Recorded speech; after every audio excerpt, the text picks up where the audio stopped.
Hey guys, Parallel here again. So, in my last video, I went over my Ritualist build, and I know some of you want to see it in action, and I will be doing that in a future video. But, I also happened to get a lot of recommendations, well not so much recommendations, but I got a lot of people asking about the hero build that I have. So I figured I would take a few videos to do each hero in depth, like I did with my first build.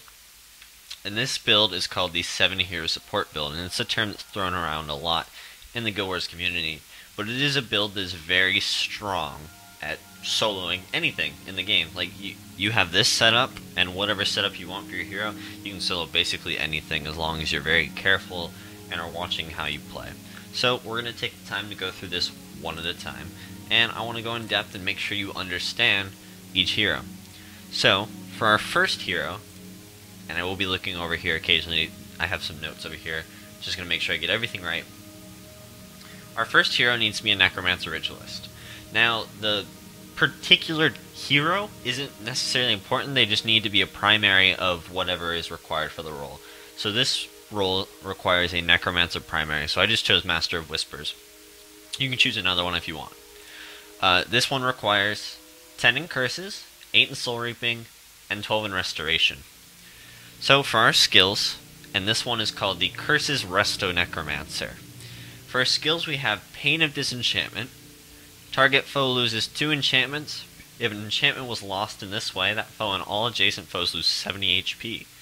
So basically, you target a monster, or in this case your hero targets a monster, and then they get rid of enchantment, and it does AoE 70 damage, which is pretty huge, honestly. Especially comparing it with, like, in my earlier build while I was doing a lot of AoE damage, your heroes will be doing a lot of damage, so it just stacks up really quickly. Your next skill is Enfeebling Blood. Target foe and all nearby foes suffer from weakness, so it's just a standard debuff to make creatures around you not nearly as strong. It does it for 15 seconds in my case. If you have it set up the way I have, it'll be 15 seconds for you as well. So, that's what that does. This third skill, this is an optional spot. What you can do for this third skill is there's usually 3 things you can go with. There's Mark of Pain, which Mark of Pain says, for 30 seconds whenever target foe takes physical damage, Mark of Pain deals 34 shadow damage to adjacent foes. So let's say your main player was a warrior. If you were a warrior, you would definitely want to choose Mark of Pain. I'm a ritualist, so Mark of Pain doesn't really work with me. Then you have Shadow of Fear. Target foe and all adjacent foes attack 50% slower for the next 22 seconds. So it's basically more debuffs to throw on the enemy and make them attack slower. It's for melee shutdown, so for areas where monsters are going to be doing a lot of those physical attacks and not so much spell attacks, this will come in handy. And especially if you're not a melee class, this will come in handy. The other one you can do is Foul Feast. Foul Feast is for when you're in a condition-heavy area. So let's say things like the endgame dungeon, the Ebony Citadel. Stuff like that.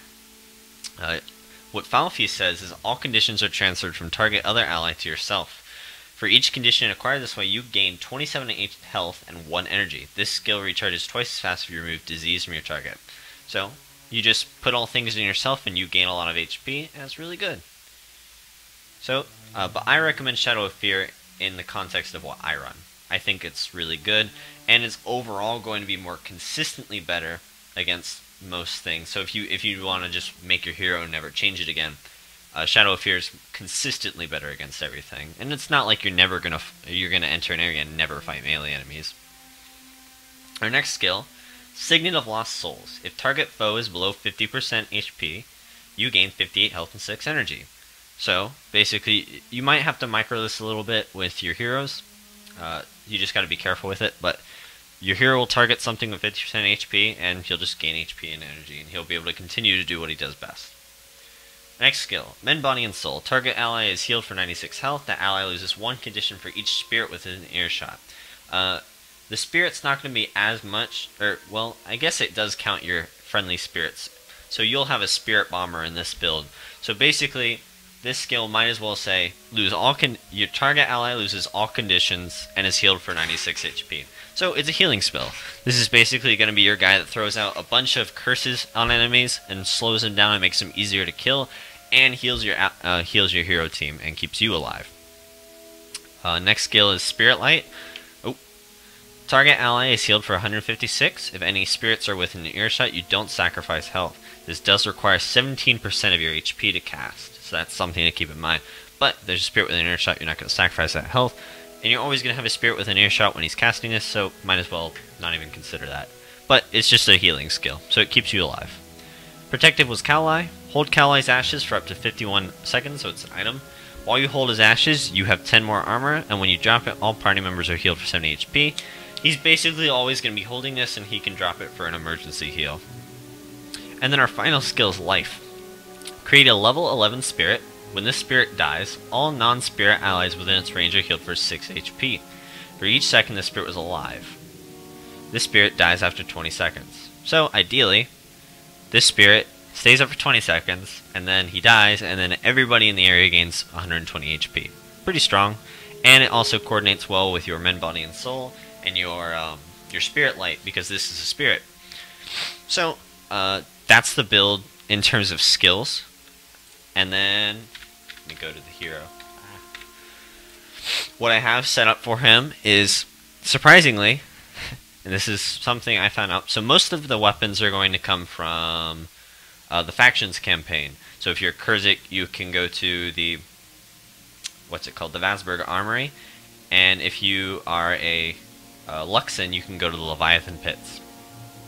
But surprisingly, you can't craft a 2020 Restoration Wand in those areas.